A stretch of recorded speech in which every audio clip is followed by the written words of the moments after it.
Ladies and gentlemen, here's another story out of Louisiana.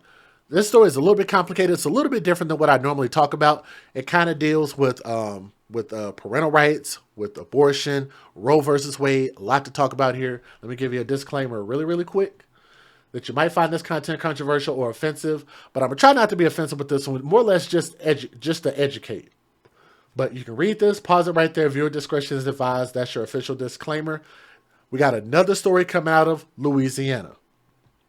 Story's a little bit different. So the person that you see on my screen right there, her name is Nancy Davis. She is a pregnant mother, and she was faced with either carrying a skullless feature, SKULL-LESS,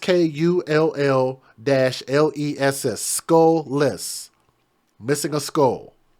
And I'm getting this from theguardian.com. So I found about 3 websites, but I'm going to use this one. Thank you for the article.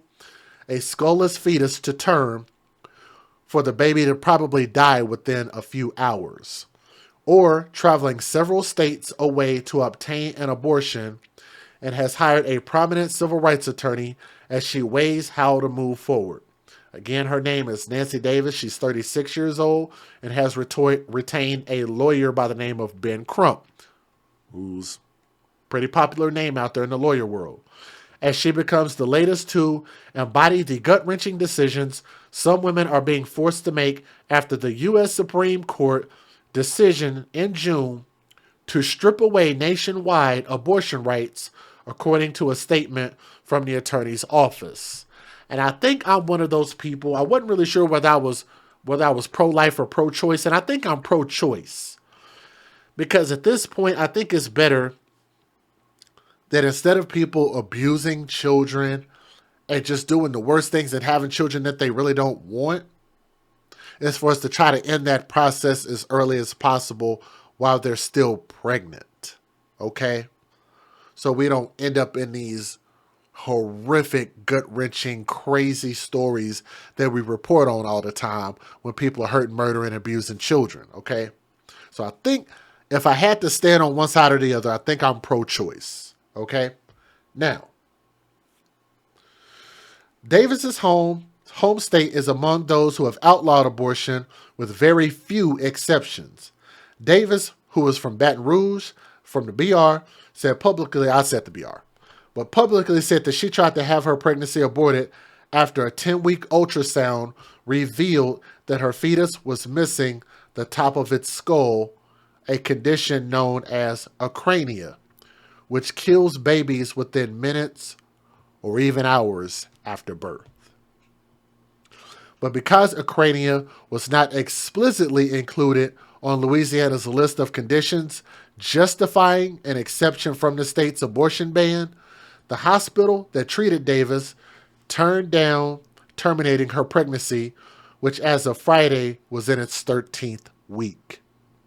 The medical center, Women's Hospital in Baton Rouge, directed her to an abortion clinic, saying her medical insurance would not cover the procedure.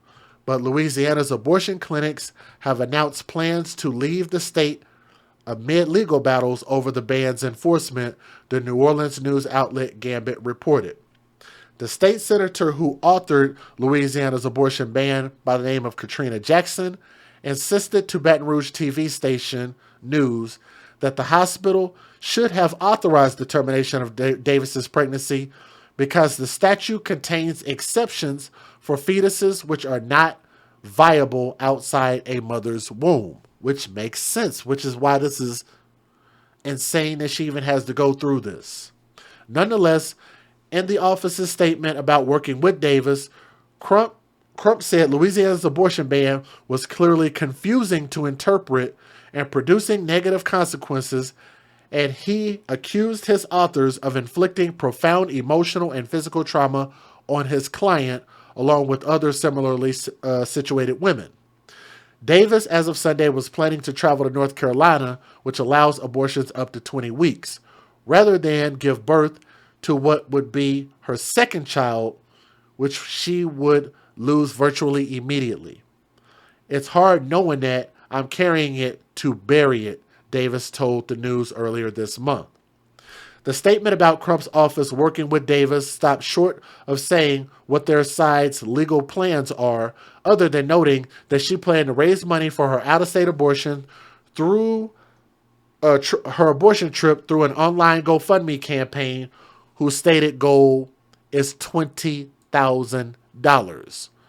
Now, I am familiar with a little bit of these medical situations. I don't know if that's more than enough or just enough to cover it, but let me show you guys the GoFundMe, and I think she's already actually attained that.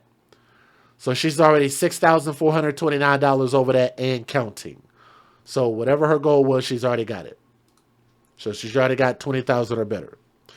But Davis told the news that she hoped the state lawmakers considered additional medical conditions to serve as exceptions to the abortion ban, which threatens providers with criminal prosecution and forfeiting their medical licenses. This is one that needs to be in the list of exceptions, Davis said of Acrania. The statement from Crump's office added, Miss Nancy Davis was put in a horrifically cruel position. Miss Davis has had to endure the unthinkable emotional pain and mounting physical risk. A woman's hospital let me see how much more. Okay, it's not much more left. A woman's hospital spokesperson declined to comment when asked by CNN, citing medical privacy requirements. But the spokesman did say unviable pregnancies were complex to navigate.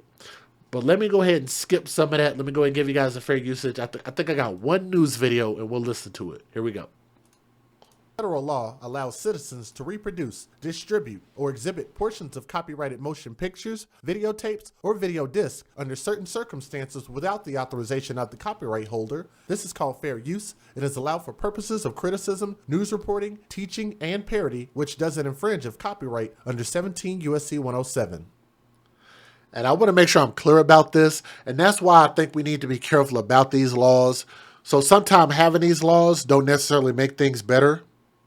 And then sometimes getting rid of these laws can also have their negative effects as well. So I think that we definitely need to just use things more on a case by case basis, rather than just flat out saying it's illegal all across the board. Like I don't know.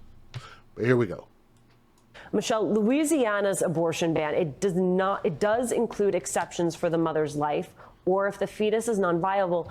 But the Louisiana woman we just heard from does not fall into either category. What does that tell you about the exceptions that often accompany abortion bans? The first thing is that these are matters that are up to interpretation. So it was that the hospital interpreted the law to not apply to this case of acrania. Just as you said, a fetus developing without a skull. Perhaps at some other hospital, they might have thought that it would fall in the exception. But the law is doing exactly as the anti-abortion lawmakers are intending, which is to make people afraid. It is to chill conduct. It is to make hospital staff, doctors, nurses, and others, the management of hospitals, nervous about losing licensure. It is about making people feel as if they will be criminally or civilly punished if they help a childbearing person, if they help a pregnant person. Meantime, Florida, a 16-year-old girl who is pregnant. Apparently, she is nearing the deadline to receive an abortion before the state's 15-week ban. Florida and many other states require permission from parents to have an abortion. You have a judge this week ruling that the teen is not mature enough to decide whether or not to have an abortion. I mean, to me, this goes back to your fundamental argument, which is there is a lot that is still left here to interpretation.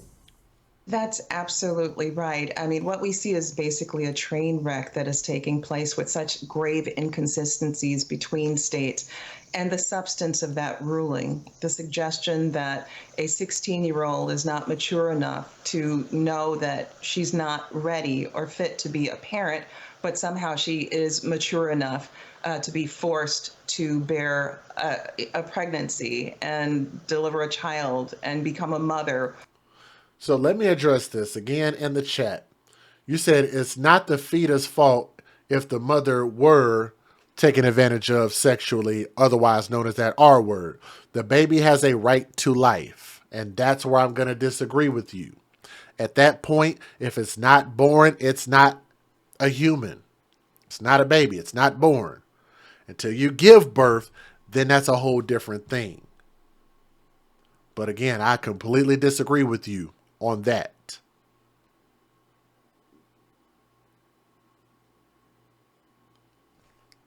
Being taken advantage of sexually and somebody putting something into your body that you didn't consent to, you shouldn't be forced to live with that decision. And nor should that child have that decision forced on them.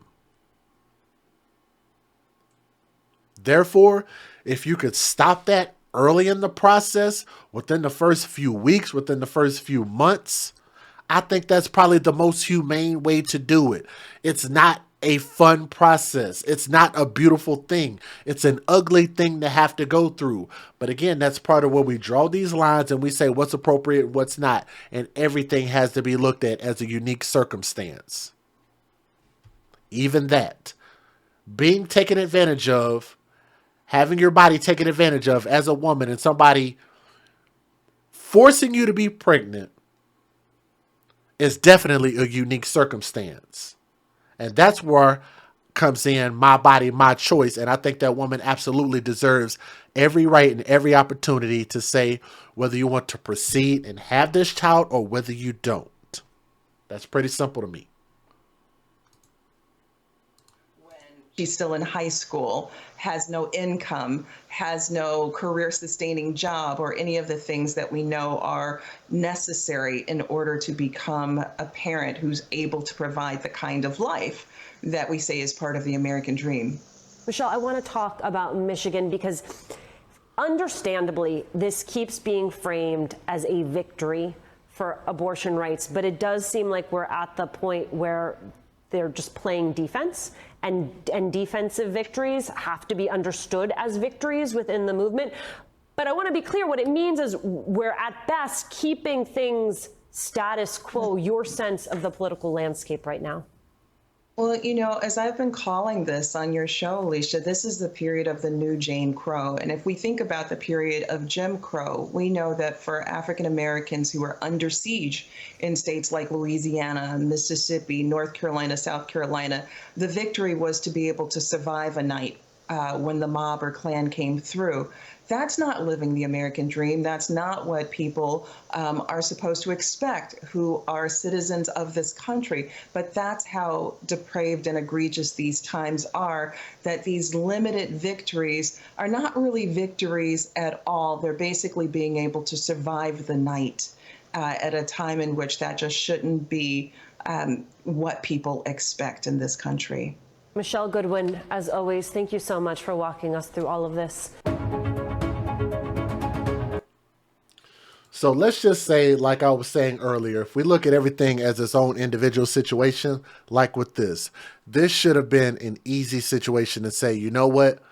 If you're going to carry this child to term completely, knowing that it's not going to survive but a few minutes, then why put that baby that would be born at that point through all of that? Why put the mother through that all at that point when you know early on in the process that this child isn't going to survive? But again, like I say, I think this is part of where we have a broken system. And I think that this could have been a simple thing to fix. So I agree in this situation with her having to GoFundMe. Again, I think that's probably a suitable cause to have one. Hopefully her lawyer can help her straighten this out. And hopefully Louisiana can fix this big, huge gaping hole and this big gaping problem with a situation like this that could have been very, very simple to take care of. But again, let me know what you guys think in the comment section. I know a lot of you are probably going to have some opinions about this, but I do want to start the conversation. Let me know what your thoughts are on this story, okay? Thank you guys so much for listening with an open mind, as well as an open heart, from my heart to yours. Love you all. Have a great day. Have a great night. Let's continue to keep this communication open, all right? Peace.